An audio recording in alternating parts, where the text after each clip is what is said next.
what it is, I hate people. I was just having prayer with my sister in the Most High, and I just want to share something. People don't understand. You know, I have people in my family that struggle with homelessness.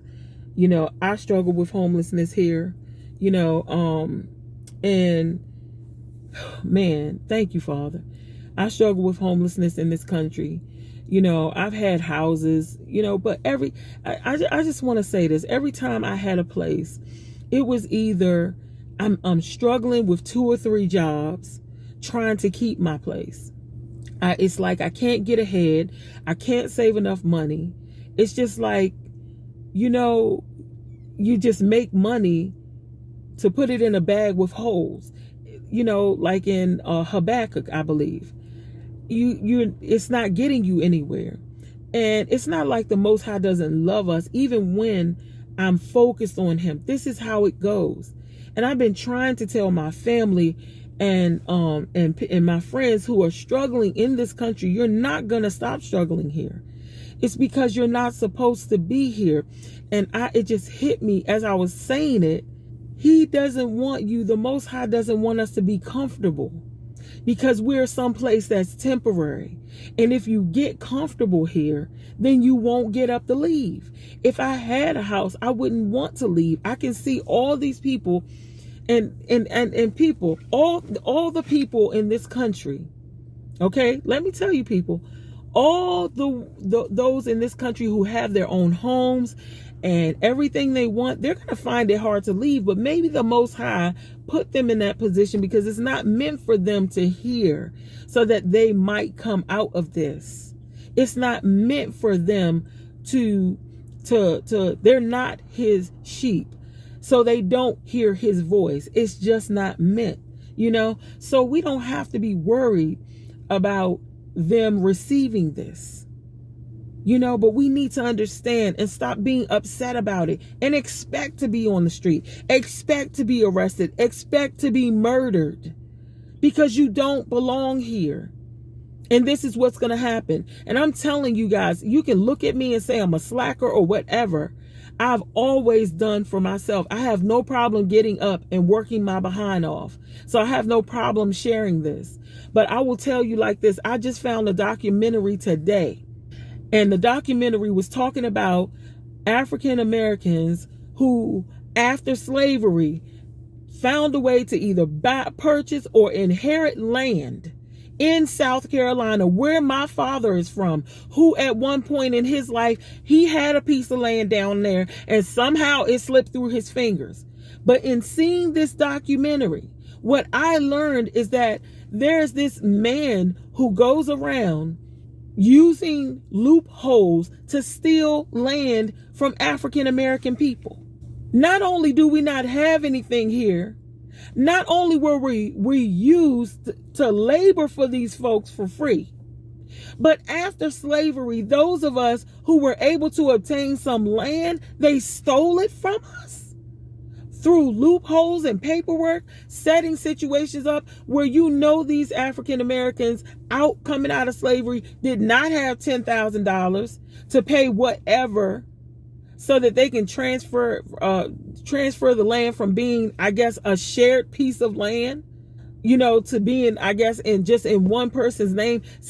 It's in fact, I'm going to leave the link in the description for this and I think it's a Showtime documentary, but somebody uploaded it to YouTube, and I don't know if it's Showtime who did it or not, but it's a really clear copy of the video. It's very nice. You guys got to see this. And it's once again a confirmation that they don't want us here. This man, when he was so full of himself that he talked to this black interviewer who did this documentary. He had no shame in telling him the truth of everything that they did to all those people. He had no shame. They had the cameras in this place when they did an auction, this auction style thing where he bought somebody's land for, I believe it was around $2,200. bought somebody's land for that little bit of money because they didn't have the money. I don't know. Sometimes it's for the taxes. Okay, I know about that part. But this thing is a little deeper than that. How they would go about getting these people land, and they would take it and change it from the land that belonged to my granddaddy. Okay, I looked at the census records because I'm doing this ancestry research on ancestry.com, and I've sent for my DNA kits for myself and my father, and I don't know who I'm gonna give the third one to, but I've sent for this stuff, and I'm doing this research, and my granddaddy, my great granddaddy, I believe it is, was a farmer. He had his own land down there. So, this really means something to me. I'm wandering in the wilderness of America for no reason. My family already worked for me on my behalf, but they stole that land back from them. My daddy does not own his own. He has a house that he shares with someone, but he has a big piece of land that he could have. That house is on a little piece of land, in this, the DMV area. But imagine how much land he had that was in his father's name that's gone. And we wander for nothing. Other people I've seen my entire life, and I've been humble about it, guys. I've cleaned their houses, and I made good money doing this stuff. I've not been angry. I've not complained the way my husband has about these people. I've lived amongst them. My children have played with them. The neighborhoods that we live in are nice. But all the while I look, and I always thought I would receive a blessing or something, some kind of way. The Most High was going to bless me here, because he does it for his children, but he never blessed me here. Never have they shown that type of generosity that they should have shown. You know who I am. You know what your families have done. This one particular guy, he has ruined so many families' lives in the South. This man had to move off of his land and move his trailer to another place. With that $2,000 some odd, I believe it was, he got off of his land. I think this is a separate story, but this is just how many different people's land this one particular white man is going around stealing. And they say he puts out ads and prides himself on being able to get that land out of the owner's hands. Isn't that something? As if we already don't have enough trouble in this country. You want to take the little bit of land, and what was being said in the documentary is that most African Americans, that's all they had in their family. They were poor in every other way, but they would have a piece of land and some real estate, or they would have a piece of land, So for them to be taking it from them, it's just another thing that reiterates the fact, it confirms the fact that we don't belong here. Fine. Have your land. I'm glad that I didn't inherit my daddy's land. I'm glad my daddy didn't inherit his daddy's land and it's not living peacefully, because I probably would be more hesitant. At the end of the day, I am an obedient child, but it would be hard for me at 50 years old to just want to uproot myself. He has a reason for everything, people. Always either renting a room or staying with somebody lately. But it's all good because he said it was temporary. It makes sense. It makes sense. If I had my own, I wouldn't want to go. If I had a mortgage, I just told my sister in Yeshua, I said, girl, if we had signed documents, would we want to just get up and leave after we signed documents to get these houses and stuff here? I hesitated so many times with different things concerning, laying down roots here, building a serious foundation.